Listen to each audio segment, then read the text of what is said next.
আমরা বিশেষ করে যারা জাতীয় পর্যায়ে নেতৃত্ব আছি তারা তো নিরাপত্তা সংকটে আছি। বিএনপির বহিষ্কৃত নেতা, দলচ্যুত নেতা, যিনি নিজেই স্বঘোষিত নেতা আপনার প্রার্থী হয়েছেন, সভা সমাবেশে আমাদের নামে নানান ধরনের কুরুচিপূর্ণ বক্তব্য দিয়ে বেড়াচ্ছেন। যে আজকে নির্বাচন কমিশনে নির্বাচনে অংশগ্রহণকারী প্রার্থীদের আনুষ্ঠানিক প্রতীক বরাদ্দের মধ্যে দিয়ে কার্যত আগামীকালকে থেকে নির্বাচনী প্রচারণা শুরু হচ্ছে এবং এই নির্বাচন বাংলাদেশের মানুষের কাছে একটি বহুল প্রত্যাশিত নির্বাচন। বিগত নির্বাচনগুলোতে যেখানে জনগণ ভোট দিতে পারে নাই, জনগণের ভোট ছাড়াই অনেকে ভোট কেন্দ্র দখল করে কারচুপি করে জনপ্রতিনিধি হয়েছেন, যার ফলেই বাংলাদেশ একটা সংকটে পতিত হয়েছিল।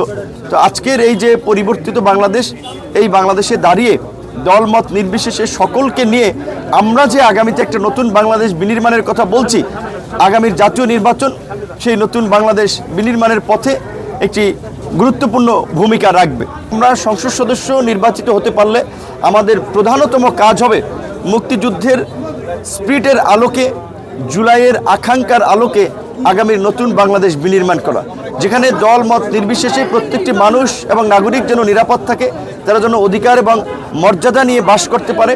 বিশেষ করে আমি যেই আসন থেকে সংসদ সদস্য প্রার্থী হয়েছি, গলাচিপা, দশমিনা, পটুয়াখালী 3, এটি একেবারেই অনুন্নত এবং পিছিয়ে পড়া একটি চরাঞ্চল, দুর্গম এলাকা।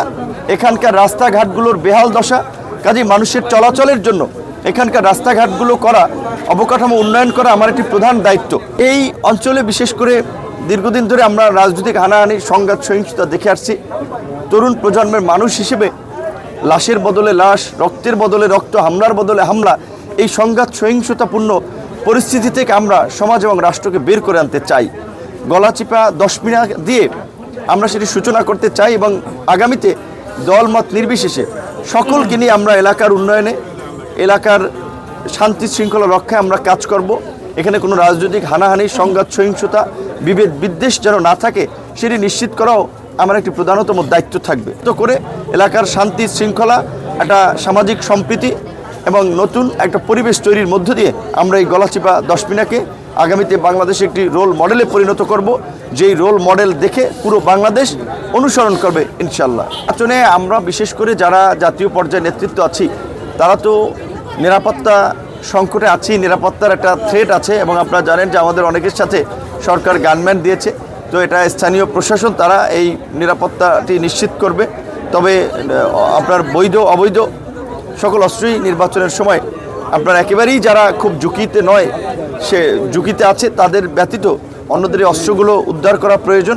বিশেষ করে আমার এলাকায় আপনারা লক্ষ্য করেছেন বিএনপির বহিষ্কৃত নেতা, দলচ্যুত নেতা, যিনি নিজেই স্বঘোষিত নেতা আপনার প্রার্থী হয়েছেন, সভা সমাবেশে আমাদের নামে নানান ধরনের কুরুচিপূর্ণ বক্তব্য দিয়ে বেড়াচ্ছেন, মাঠকে উত্তপ্ত করার চেষ্টা করছেন।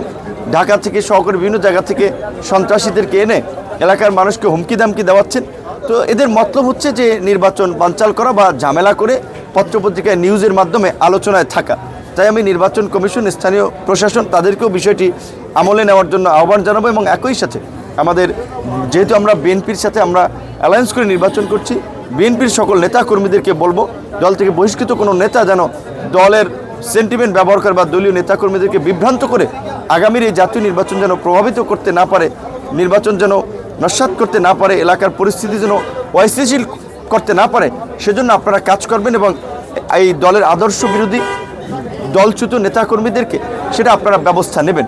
এবং জনগণকে বলবো আপনারা নির্ভয়ে নির্বিঘ্নে আমাদের সাথে থাকুন। ইনশাল্লাহ গলাচিপা, দশমিনাকে আমরা আগামীতে একটি রোল মডেল জনপদে পরিণত করব।